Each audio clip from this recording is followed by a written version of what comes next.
Good day to you all. My name is Peter Jordan. Welcome to my YouTube channel. Today I want to talk to you about the position in the family. The position in the family, each one carries its own archetype.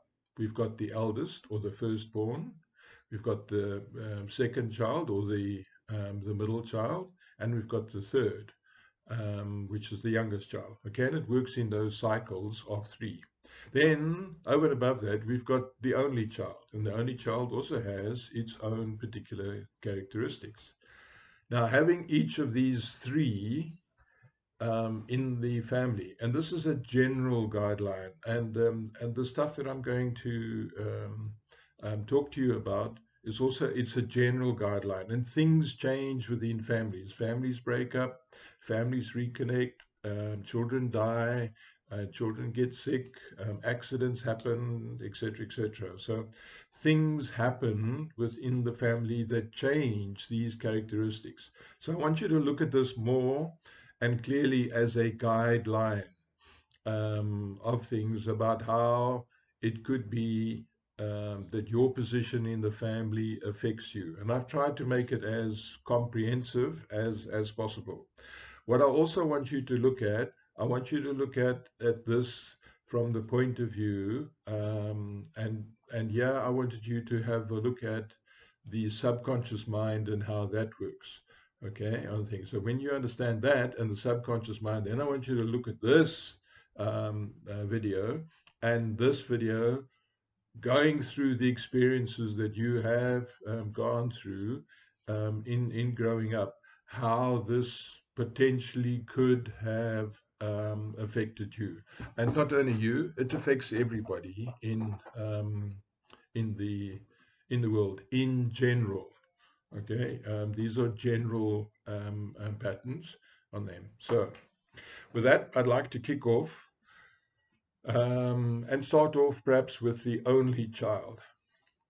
The only child grows up in a world of adults, protected from the give and take of siblings. Now, this is important, the give and take of siblings. Siblings teach you to share, teach you to give, teach you to take control, teach you to work together, teach you to fight each other, teach you to fight for your place in the family.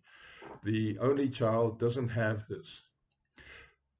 The child becomes much more emotionally dependent on her parents than is the case of the children who are buffered to some degree by one of several. A great deal of attention great deal of attention is focused only on the child who tends to consider this appropriate, although later in years this attention can feel like a burden. The parents invest everything in their one child, and the expectations are often unrealistic. Only children often expect to be acknowledged and have a special place in life. They are frustrated and disappointed when they are just considered to be one of the many. If the parent or parents have had the insight to form close relationships with other families, the only child has then an opportunity to learn to get along with others. The only child is self-contained, taking part in activities often without really taking part. On one hand, only children look at other children and want to be included. But when they are, they don't always want to go along with the rules the group has made. They are used to being alone and making their own rules and doing whatever they want to do. While some children may oscillate between wanting too much or too little contact, they take themselves very seriously often feeling insecure among the teasing and romping of their peers. The only child is a very difficult position to be in. It's a very difficult situation, and sometimes it can be very lonely. And it is that, as mentioned, is that they feel that they have to carry the burden and carry the everything and the expectations of mom and dad, and all of the things that are put onto them. The eldest child, or the firstborn child, this child is also an only child at first. During this time, the eldest children develop a strong relationship to the parents. Usually, their personality takes one of two directions: either very shy and fearful, being clingy to their parents and dependent upon them, or alternatively, strongly independent, self-directed, self-sufficient, and often undemonstrative. The eldest child stands as a bridge between the adult world and the siblings who come later. Identifying with the adult world, she becomes the leader, the authority, and the model for younger sisters and brothers. Of course, much depends on how many years pass before the second child appears. And this is crucial. Much depends on that. If there's a 2-year gap, then there's a lot of influence that happens. If there's a 5-year gap, then it's like having two only children in the home. As I said, of course, much depends on how many years pass before the second child appears, and on how the parents define the eldest child's role to be.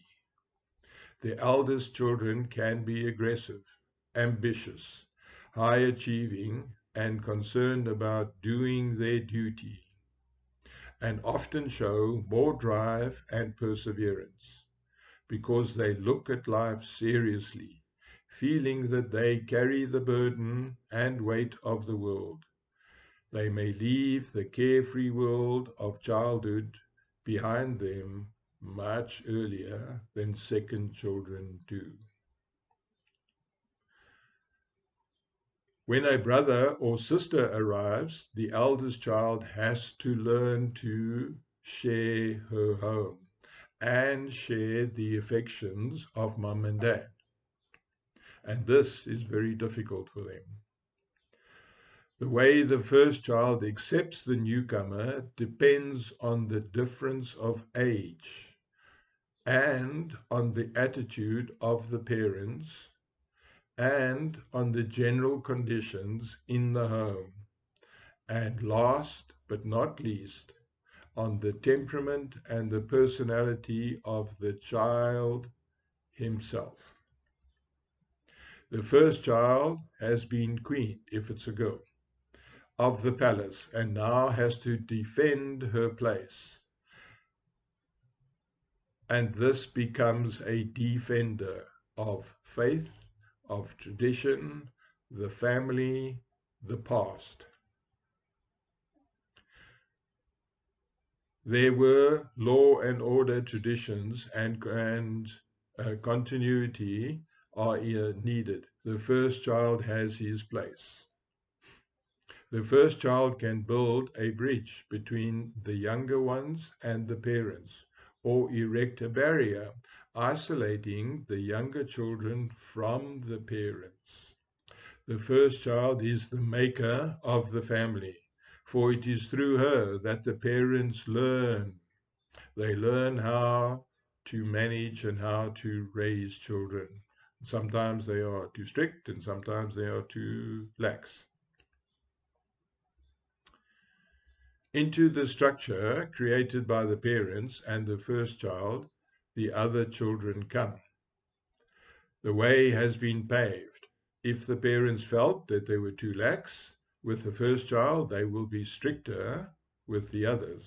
If they feel that they were too nervous and uptight with the eldest, they will relax with the other children. The eldest child's experiences and responses to the parents shape the atmosphere for the younger ones to come. The eldest child is the brave one that goes forward and has to pioneer their way through it all. And that has its own effect on the child. Although the first child is an only child experience for a while, her contact with the world is very different. The first child has a clear purpose, a determined sense of responsibility and accountability. As with all positions in the family, this one is not trouble-free. The eldest child lives in a tension between wanting to be rebellious and carefree, and feeling the need to do her duty. The experience of the eldest child will be influenced by the pattern of siblings. When we say pattern of siblings, we mean, so if it starts with a girl and then girl and girl, or girl and boy and girl, and so on. Okay? Let us take a look at a few of these. If there are two sisters, the elder one may develop her masculine characteristics more strongly, dominating and overshadowing her younger sister. Or she may instead become the more feminine one, or strive to become independent and follow her own star, having very little to do with her siblings. If the elder sister is followed by a brother, this is another scenario, then this is likely to strengthen her feminine aspect. She may become motherly, helping and supporting her brother. If these are three sisters, the first will often develop a queenly type character and get his younger sisters to wait on her. But if a little brother is born into the family of one or two or three girls, the position of the eldest is balanced by a stronger focus on the new little fellow. In a family where the eldest child is a boy, a different dynamic occurs, where the first brother is followed by a younger brother or brothers. A struggle to maintain the position as leader and guide often takes place. The eldest may develop a special skill or hobby to show his strength. If instead one of his several sisters follow, this may have a balancing effect on him. But he can also behave as the king with his servants, either a good-humored king or a bossy dictator. If the older brother has one younger sister, he often takes on the role of a teacher to his female companion. An older boy with a younger brother may treat the latter as his servant or attendant. But some first sons, especially very sensitive ones, feel very threatened by the second and become discouraged and insecure, especially when the younger brother surpasses the older and shines in the competition, even though the eldest has tried to sabotage him behind the scenes. Eldest brothers may then feel weakened by the struggle, lose their self-reliance, refuse to accept responsibility, and becomes shiftless, while their younger brothers take on the role of upholding the honor of the family. Much of the self-image of the eldest child is a reflection of her relations with the parents. Some parents delegate a great deal of responsibility to the eldest, who get used to wielding this authority. But when the younger ones protest about this, the parents may start to treat the eldest as a child once more. She can, as a result, feel betrayed, be angry at the parents, and perhaps seek revenge on the younger siblings. If parents are sensitive to this situation, they can find a way to acknowledge the special status of the eldest while still maintaining their parental position.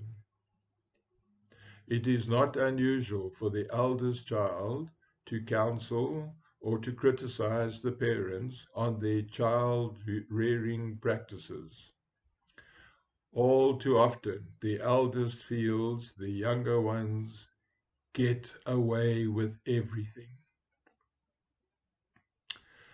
Because the eldest children feel so responsible for everything that they do, they often feel the burden of responsibility others place on them. Although they may sometimes resent this, they may also feel the need to prove they are worthy of the confidence placed in them and work harder and longer hours than others do. They won't leave a job half done. As adults, their priorities can become confused, so that they overcommit to their job and neglect their family. In their minds, they may feel they are doing their part by providing monetarily for their family. During the middle years, from 35 on, firstborn men and women may suddenly decide they are tired of being so responsible. They have had enough of others counting on them.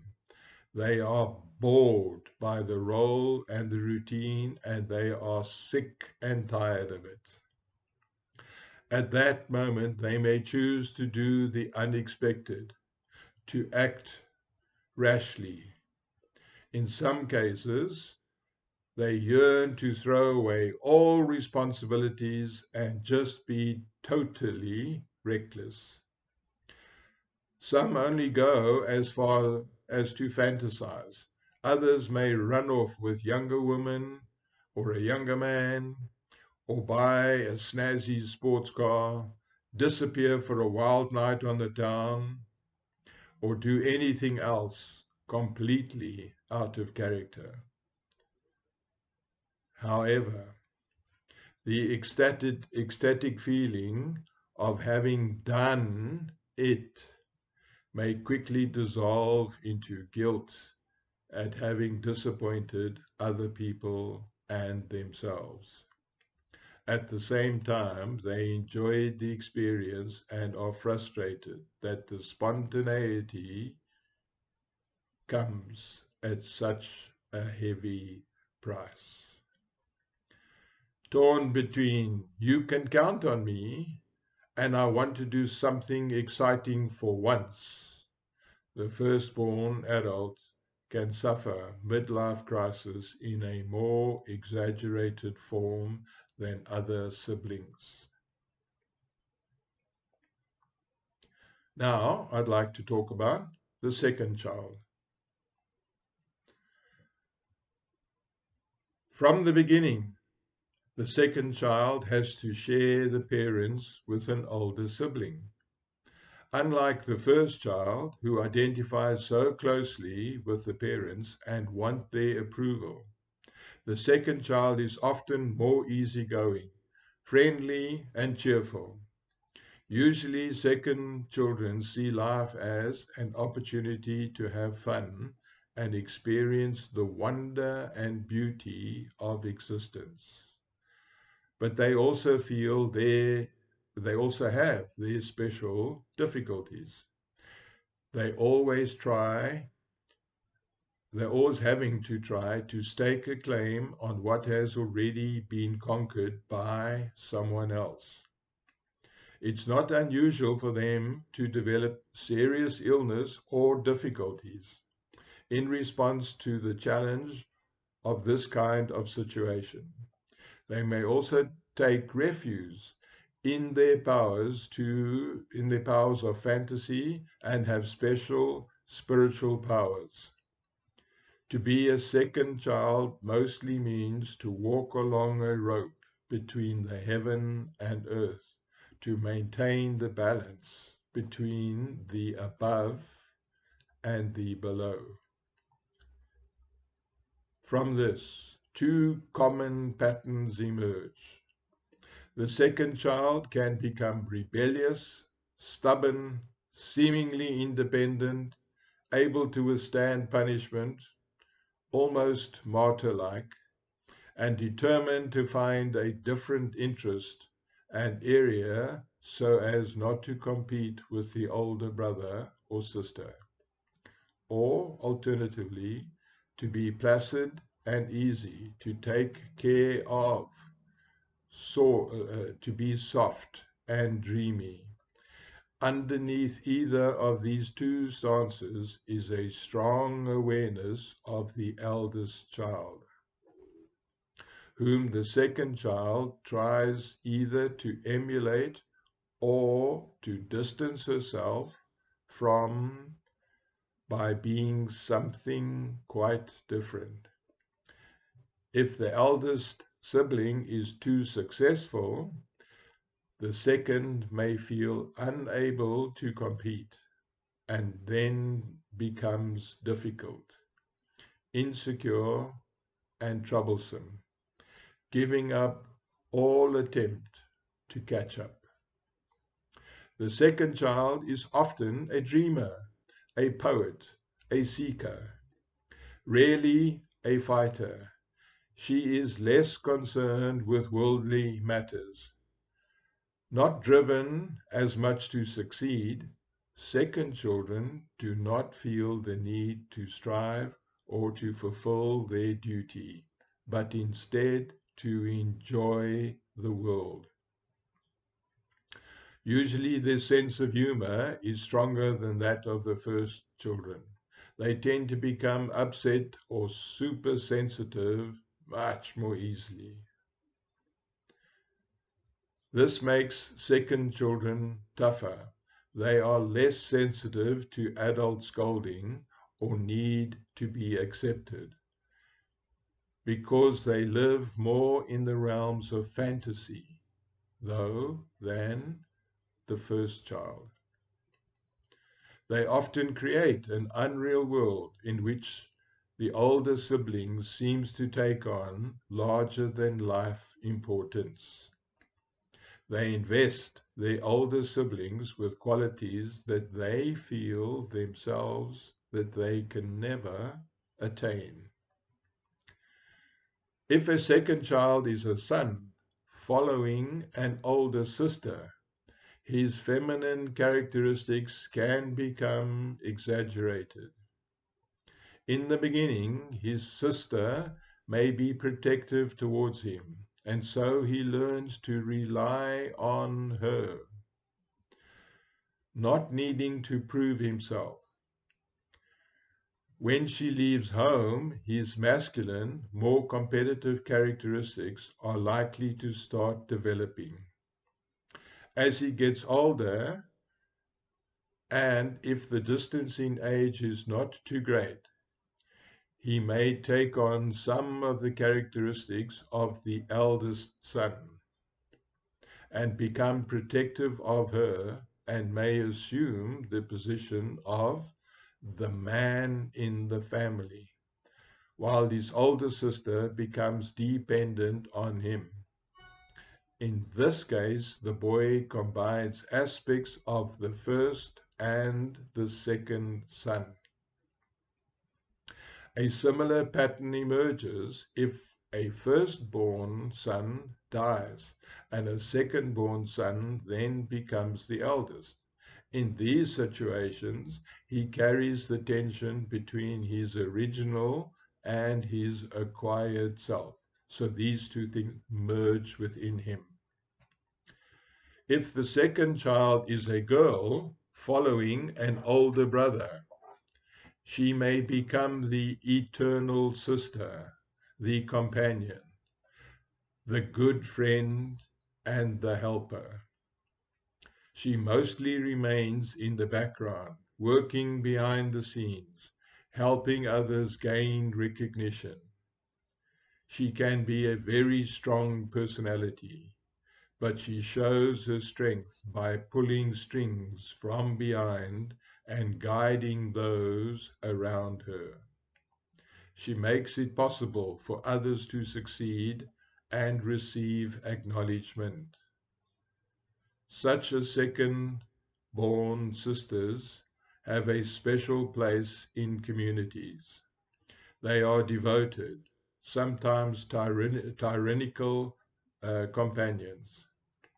If the older brother makes a mess of their lives, the sister feels apologetic and embarrassed, but also protective, and may try to take on some of the expectations of the older brother that he is not fulfilling. But this causes her tension and contradictory feelings. She wants to be carefree and fun-loving, but her brother has left her with a burden.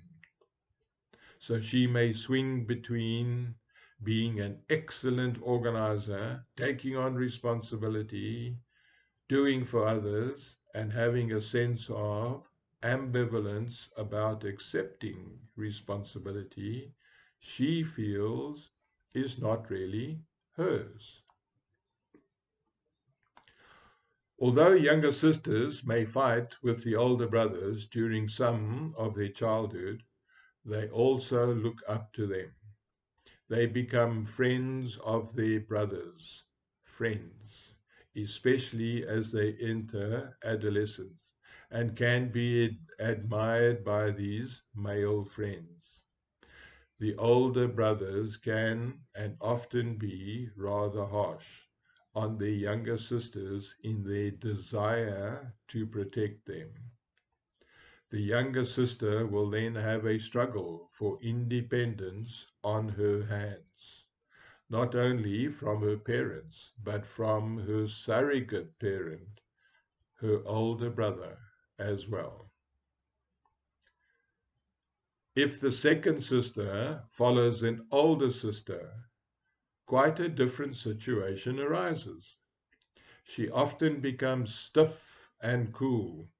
If she tries to compete with the older sister or find her own area to excel in, she drives herself night and day to do well. One older sister, quite secure in her position in the family, was impatient with the hysterics of her younger sister, who made such a fuss over everything, who wanted to be recognized, but never believed she was good enough. Another younger sister tried to commit suicide because she felt she could not become as beautiful as her older sister. Some second sisters become like brothers to escape being competitors in the feminine realm. They become tomboys, the sons of their fathers often had wanted. This gives them a clearly defined role and eases their sense of inferiority. Many second sisters have a strong spiritual quality, as do second sons. and choose occupations in which they can devote themselves to others by being nurses, teachers, social workers, or doctors, or something similar. The third child is usually regarded as an outsider, a Johnny-come-lately. The older two siblings often bury their differences with each other and join forces against the third. They have learned to get along with each other and plot ways of causing misery to the third child. The third child often feels, the third child therefore often grows up feeling the odd man out, inferior, not easily mixing with others, over self-conscious, and perhaps difficult to get on with. The family was in existence long before she arrived. The older children can talk about experiences that happened before she was born, and often in answer to "Where was I?" the response comes, "No, you weren't here yet." The third child feels, "I missed all of this." The parents also often have less time to spend with her. Third children must find an area that is special to them. In response to this sort of situation, they often strive hard and sometimes become visionaries or leaders. If third children have pluck, they will fight their way into the circle of the older ones. They will try all kinds of ways to be respected and included, even if it means being a clown themselves. If they are weak personalities, instead of fighting against such difficult odds, they will sulk. They will accept the image of themselves as the little one and set low standards for themselves until they come into maturity, at which point they may discover, to their surprise, that they have outstanding abilities that they were completely unaware of. If quite a few years have passed between the birth of the second and the third, a feeling of anticipation and specialness may surround the new birth. But when the child is also separated from the older two by a large age difference, which intensifies her feeling of being apart, cut off, and inferior. As the elder siblings go about their daily lives, often involved with school and older friends, the third child feels the gulf and decides the others are barely aware of her existence. The third child is always aspiring to be included, but never quite making it, which can result in a feeling of distrust towards all other people and a feeling of rejection. Third children carry a sense that they never received what was due to them, that they were neglected and even rejected. The score can never be evened. In response to this feeling, they may adopt one of two attitudes. They can withdraw into self-pity, or they can gather strength and try to conquer by force. They try to catch up, often reaching too high and wanting to achieve results too quickly because they sense time is passing. They can exhaust themselves in these attempts and are seldom satisfied with their positions. While the firstborn children are concerned with the past, the third children often looks towards the future. In character and social bearing, the third child is at least as problematical as the only child. Patterns of behavior depends on the arrangement of brothers and sisters. 3 or 4 children present more possible configurations than 2. In a child with 2 or 3 girls followed by a boy, for instance, the boy, the third or the fourth, has qualities of his family position, but also the elite role of being the long-awaited son. Rather than push him away, his older sisters will become protective of him. He is not a rival to them, but someone special. He gets used to being doted upon and does not have to fight his way up. He will be allowed and expected to have different interests and different goals from his siblings. If the third child is instead the third brother or third sister, competition will be fierce, and he or she will often suffer from the struggle. If 2 brothers are followed by a sister, she may be the odd one out and often ignored. She may not even have the involvement of being considered a rival to the brothers, who are busy competing among themselves. But as more of a nuisance, they wish would just go away.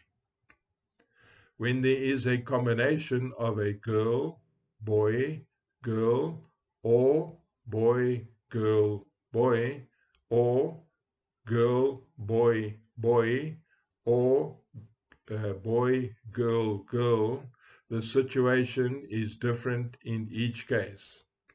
But the general characteristics of this third child still apply. Now, if we take this on and we extend it, and we go into the 4th, 5th, and 6th child, then it is the 4th takes on the characteristics of the eldest child, the 5th takes on the characteristics of the middle child or the second child, and the 6th takes on the characteristics of the third child or the youngest child. And this pattern seems to repeat itself in many ways. The overall thing from here is to understand the children of different positions are needed in society. The children of different positions also seem to find their ways in common patterns that exist in the world. You often find is that the eldest child marries a younger or a second child. Very rarely do you find that the eldest child marries an eldest child, because both have this deep sense of responsibility and position and power, and so that ends up in conflict between the two. When you have the eldest marrying a youngest child, the youngest child is the one that's much more submissive, much more willing to fit in, much more adaptive, much more empathy, much more sort of understanding, and they fit in well with the drive and the ambition of the eldest child. And so it also goes the eldest child to the youngest child. The youngest child is also often the one that feels that she or he is the ham in the sandwich. They're the ones in the middle. They're the ones that the eldest child often has to look after and go and play with and go and get involved with, while mom and dad attend to the needs of the third child. And so the middle child is the one that often feels is that, well, is there anybody out there that really loves me for who I am? And as a result, and as I read out earlier on there, they can go one of two ways. They can either be the rebellious one, or they can be the one that is the super achiever. And the super achiever, and the more that they achieve, the greater is the recognition and everything that they get from there. I hope you enjoyed this. I'd just like to read a quote from Koenig, of which much of this article has come from. The firstborn attempts to conquer the world. The second-born tries to live in harmony with the world. The third child is inclined to escape the direct meeting with the world. The only child stands on the threshold, neither in nor out. I wish to thank you. Thank you for your time. Do have a good day. Bye-bye.